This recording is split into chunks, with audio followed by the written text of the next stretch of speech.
Hello everyone, I Dr. Sonam Bhatia welcomes you all to yet another series on my channel C2B. This shall be a video series on the amino acid metabolism. In this video, I shall be covering amino acid. These are some other topics that I shall be covering in this series. Without a further ado, let's get started. What is naturally occurring amino acids? They are L-alpha amino acids. They have L configuration and because of this alpha carbon जिसके साथ दोनों amino as well as carboxylic acid attached हैं, they are called alpha amino acids. There are 20 naturally occurring amino acid means ये वो amino acids हैं जो proteins form करते हैं. Let's see them. These are the 20 naturally occurring amino acids. These amino acids form the building blocks of proteins in the living organism. However, there are more than 500 amino acids found in nature. The human genetic code only codes directly for these 20 amino acids. We can divide these on the basis of R group, nutritional requirement, polarity, and metabolic fate. Let's see them one by one. On the basis of R group, we have aliphatic amino acids that include alanine, glycine, isoleucine, leucine, proline, valine. तो इनका जो side chain है that is aliphatic in nature. Out of these, isoleucine, leucine, and valine, these are essential amino acids. Let's see aromatic amino acids which have benzene ring-like structure that include phenylalanine, tryptophan, tyrosine. The acidic amino acids are two in number, aspartic acid and glutamic acid. Their amides are also two in number, asparagine and glutamine. The basic amino acids are three in number, arginine, histidine, lysine. The hydroxyl group containing amino acids are serine and threonine, and sulfur containing amino acids are cysteine and methionine. Besides this, we also have a 21st amino acid that is silanocystine. The silanocystine is also an L-alpha amino acid. There are certain proteins जहाँ पे silanocystine is present. For example, classical example is glutathione peroxidases, iodothyronine deiodinases. It is an elemental analog of cysteine and it is not the product of post-translational modification, or the incorporation of silanocystine is specified by a large and complex genetic element for the unusual tRNA, that is tRNA silanocystine.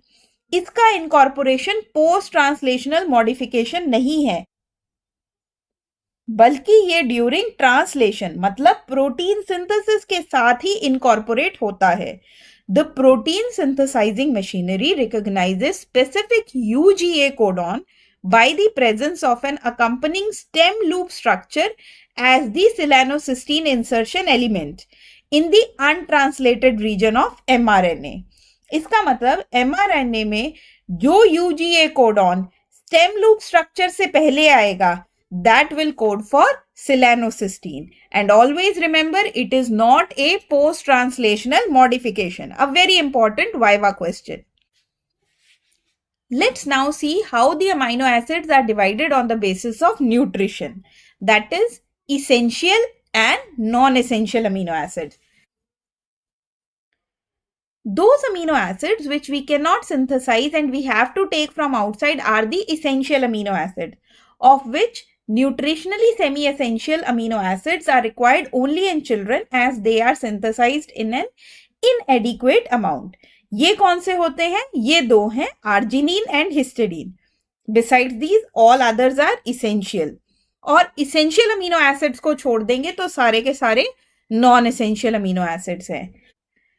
How to remember essential amino acids? I have a mnemonic that is private Tim Hall.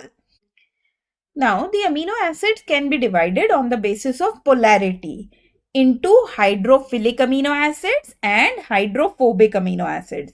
यहाँ पे एक बहुत ही important Viva question है, that is, which of these will be found in the transmembrane region? So, answer is hydrophobic amino acids. क्यों? क्योंकि transmembrane region of lipid वो reason होता है जो लाइपोफिलिक है, और इन अदर वर्ड्स वो हाइड्रोफोबिक है and is made of phospholipids. So it will have hydrophobic amino acids. That means hydrophobic amino acids are those amino acids that are found in the transmembrane region of the proteins. Now, if you are asked next question, you can assume your viva is going very well. And that is, what is hydropathy index? It means अगर मैं एक amino acid को hydrophobic environment से water में shift कर रही हूं, तो either energy will be released or it will be required. That means hydropathy index is the free energy change accompanying the movement of that amino acid from a hydrophobic solvent into water. Now, जो हमारे hydrophobic amino acids हैं, उनको energy will be required to move into the hydrophilic environment. That means the energy change is plus. और जो hydrophilic amino acids हैं, उनके case में energy will be release, which is represented as minus. In the hydropathy index plot given below, what will be this region? I suppose you are all saying that this will be the transmembrane region of an integral protein which is present in the plasma membrane. Now, we also divide amino acids on the basis of metabolic fate. We divide the amino acids into glucogenic, ketogenic, or both. Both has isoleucine, lysine, and the 3 aromatic amino acids. Leucine is purely ketogenic. The 14 other amino acids are glucogenic in nature. I have a mnemonic which will help you remember, and that says I love all. And that means I for isoleucine, L for lysine, and A for the 3 aromatic amino acids, phenylalanine, tyrosine, tryptophan. Do not forget to subscribe this channel, and further updates on this video series will be available on my social media handle.